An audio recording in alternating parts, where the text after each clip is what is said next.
So I've got my scoured white cotton t-shirt. So scouring just means I've hot washed it in an eco detergent without any conditioner, just to remove any factory finishings or any sort of greasiness that might stop the dye attaching.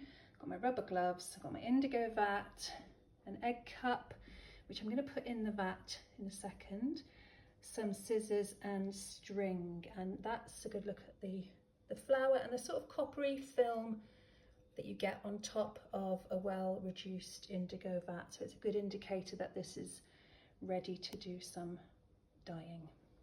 I'm actually not going to worry about removing the flower because there's not that much of it. The egg cup is to just lift up, oh look, it's from St Nectan's Tintagel. It's just going to lift the surface, so there's sediment in the bottom.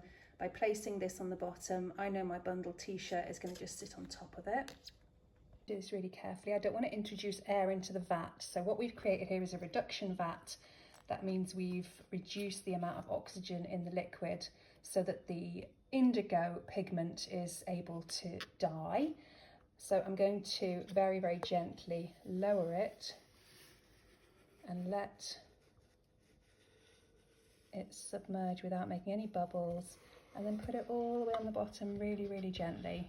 So I'm going to create a sky dye on this t-shirt, which is a sort of a bundled effect. And if all it is scrunching it into a ball, but if I just scrunch it like this, with all of the front on the outside of that ball, the whole back of the t-shirt will be without dye. So I'm going to open the t-shirt up and then bunch it into a ball so that some of the front and the back and bits of the sleeves will all get some dye exposure. So it's not going to be perfect. It's not meant to be perfect. You can re-dye it multiple times, but I'm just going to very loosely tie some string around it. Not too tight. I notice I've already got a bit of dye on it.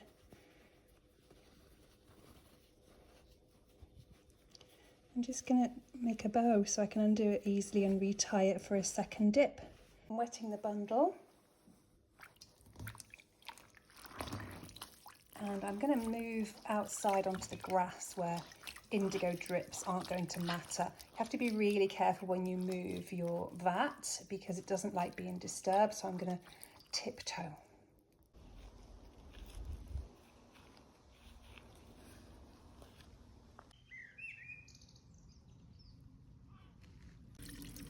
I'm just going to wring out the t-shirt.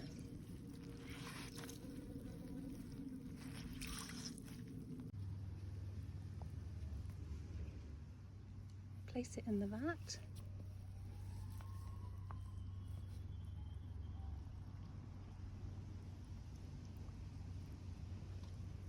So it's sitting on top of the egg cup.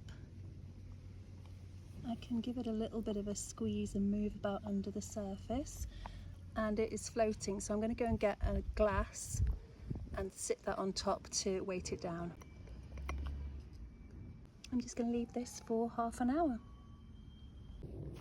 So I'm ready to take the t-shirt out. It's been in there half an hour, and see what's happened. So I am going to squeeze this while it's still kind of in the vat and under the surface. And you can see already it's changing colour as I bring it out. It's got that distinct kind of yellowy green colour and the blue where it's already hitting the air. So I want to keep as much of that liquor in the vat and disturb the vat as little as possible. I'm wringing it as I go. Don't want to introduce too much air. And then I'm going to put that straight. I love that colour. Let's put it straight in the water. Let's see what we've got. So it's made a really lovely sky dye pattern on its first dip. There are some dark patches, some light patches. I'm going to retie it and dip it a second time.